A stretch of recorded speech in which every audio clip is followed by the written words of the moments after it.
अंदर की आग क्या आपको भी कभी ऐसा महसूस हुआ है कि दूसरों को अपने सपनों के पीछे भागते देख आप सोचते हैं, काश मेरे अंदर भी ऐसी लगन होती। क्या आप हर बार किसी नए काम को जोश से शुरू करते हैं, लेकिन कुछ ही हफ्तों में वह जोश ठंडा पड़ जाता है?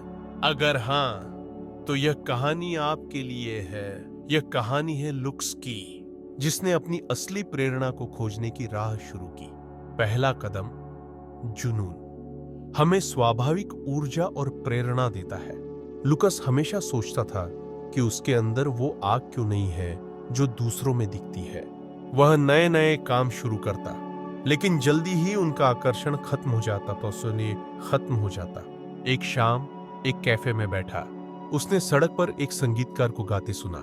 उस गायक की आवाज में ऐसा जुनून था, मानो हर एक सुर उसके दिल की गहराइयों से निकल रहा हो। लुकस सोचने लगा, क्या मुझे भी कभी किसी चीज से इतना लगाव महसूस होगा? तभी उसने गौर किया कि जब भी वह लिखता था, चाहे वह डायरी हो या कहानियां, वह समय और दुनिया को भूल जाता था। बाकी चीजों की तरह यह एक काम नहीं लगता था, बल्कि एक खुशी लगती थी। उसे समझ आया, जुनून कोई ऐसा बोझ नहीं जो आपको ढोना पड़े। यह तो वो चीज होती है जो खुद आपको आगे खींचती है। दूसरा कदम, जुनून चुनौतियों को अवसर में बदल देता है। अब लुकस ने तय किया कि वह अपने लेखन को गंभीरता से लेगा। उसने एक उपन्यास लिखना शुरू किया, लेकिन जैसे ही उसने पहले कुछ पन्ने लिखे, संदेह उसके मन में घुसने लगा। क्या यह अच्छा है? अगर यह किसी को पसंद नहीं आया तो? पहले होता तो वह हार मान लेता, लेकिन इस बार कुछ अलग था, क्योंकि उसे लिखने से प्यार था। इसलिए वह इस डर को पार करना चाहता था। उसने खुद से कहा, हर महान लेखक कभी न कभी एक नौसिखिया था। गलतियां असफलता नहीं, सीखने का हिस्सा है। तीसरा कदम, जुनून फोकस और प्रतिबद्धता को मजबूत करता है। पहले लुक्स हर चीज को टाल देता था, लेकिन अब वह सुबह जल्दी उठकर लिखने लगा, देर रात तक अपने आइडियाज पर काम करने लगा। उसे अब किसी बाहरी प्रेरणा की जरूरत नहीं थी, उसका खुद का जुनून ही काफी था।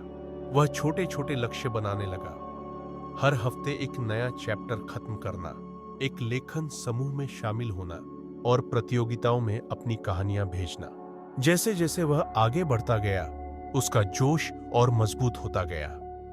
चौथा कदम, जुनून रचनात्मकता और नए विचारों को प्रेरित करता है। जैसे जैसे लुकस अपने लेखन में डूबता गया, उसने एक और खास चीज नोटिस की, जुनून से रचनात्मकता भी बढ़ती है। उसने अलग अलग लेखन शैलियों के साथ प्रयोग करना शुरू किया, नए प्लॉट ट्विस्ट सोचे, जिससे उसकी कहानियां और दिलचस्प बन गईं। यहां तक कि उसने यह भी सोचना शुरू कर दिया कि वह कैसे लेखन को अपना करियर बना सकता है। पहली बार काम बोझ की तरह नहीं, बल्कि एक चुनौती की तरह लग रहा था, एक ऐसी चुनौती जिसे वह जीतना चाहता था। पांचवां कदम, जुनून से दीर्घकालिक सफलता और संतोष मिलता है। कुछ महीनों बाद लुकस ने अपना पहला मैन्युस्क्रिप्ट पूरा किया। यह परफेक्ट नहीं था, लेकिन यह उसका अपना था। उसने एक और अहम सबक सीखा, जुनून सिर्फ आनंद लेने के लिए नहीं होता, यह लंबी उम्र की प्रेरणा का रहस्य भी होता है। अब उसे समझ आ गया था कि उसकी समस्या आलस्य या अनुशासन की कमी नहीं थी, बल्कि वह हमेशा उन्हीं चीजों पर मेहनत कर रहा था जो उसे सच में पसंद ही नहीं थी। लेकिन अब जब उसने अपनी असली लगन को खोज लिया था, तो उसे रोकने वाला कोई नहीं था। कहानी की सीख, असली प्रेरणा और लगन वहीं से आती है जहां आपका दिल सच में जुड़ा हो। जब आप वही करते हैं जो आपको सच्चा आनंद देता है, तो काम सिर्फ एक जिम्मेदारी नहीं रह जाता, बल्कि एक मिशन बन जाता है।